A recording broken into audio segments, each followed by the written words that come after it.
Peggy 18.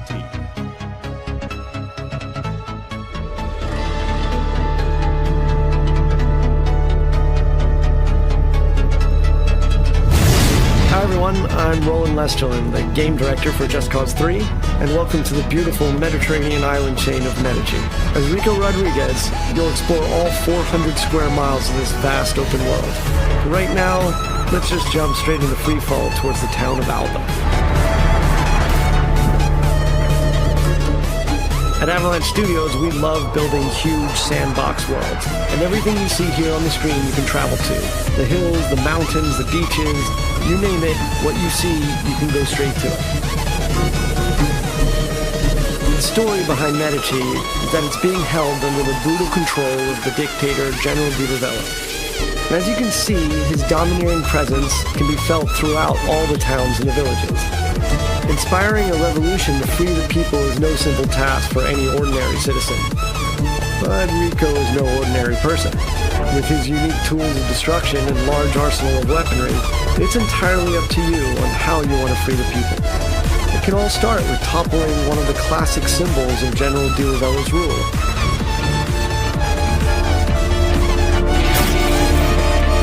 Here we'll see Rico using the physics of the world, and his new multi-tethers, to force Di Ravello's statue into inflicting damage upon itself.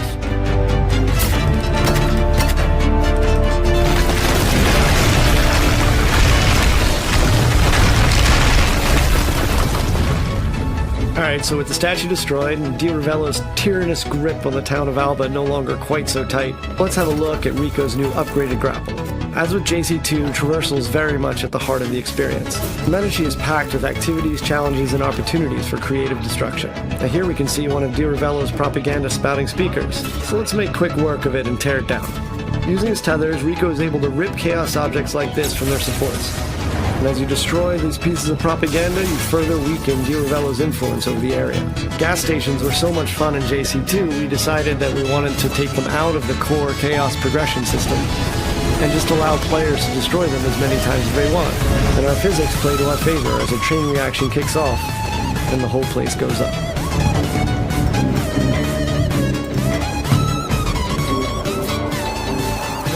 Let's take advantage of Rico's brand new wingsuit, which completes Rico's set of aerial abilities alongside the grapple and parachute. As you can see here, the sense of speed with the wingsuit deployed is unparalleled. And with the right terrain, we can cover huge distances very quickly.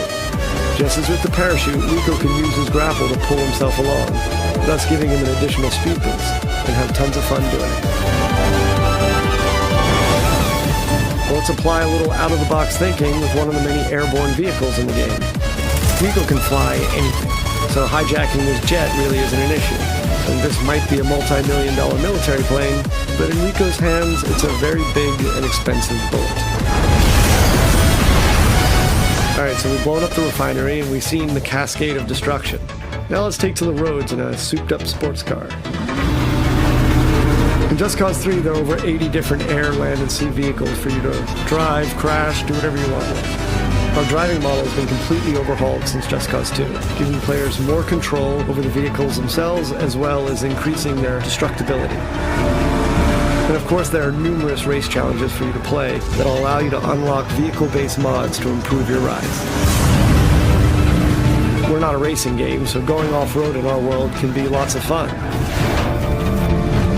Our state-of-the-art destruction extends even to vegetation, so if you're under heat trying to get away from people, you can plow through fields of sunflowers and lavender fields, even through bushes and trees. So we'll stop here. Thought I'd give you an opportunity to blow up something truly massive.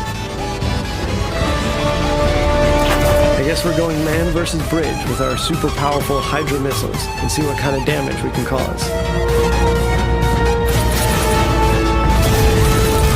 Shooting out the supports will result in the bridge destroying in tons of different ways.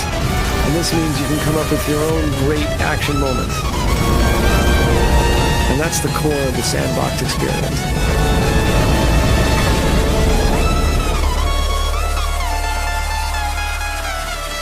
With the bridge out of commission, Rico can focus on the next objective.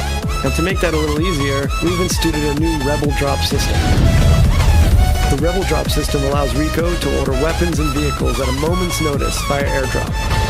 This beautiful and peaceful flight offers us another opportunity to show off a new feature, and that's our new stunting system.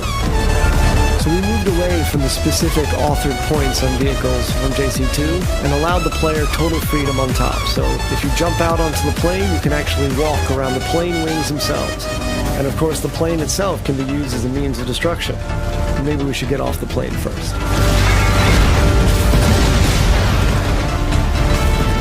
Let's swap out wings for wheels and take a motorbike for the remainder of our journey. And while it's nice to weave along Medici's roads with the wind in our face, it is inevitable that Di Ravello's men will catch up. We can do combat directly from the bike, and eventually defeating Di Ravello's military. And here we are at another of the General's huge military facilities. So let's put all of Rico's abilities and tools to the test, and take down Vigilator Sood's huge communication spires and satellite dish, and cripple the General's hold on Sirocco.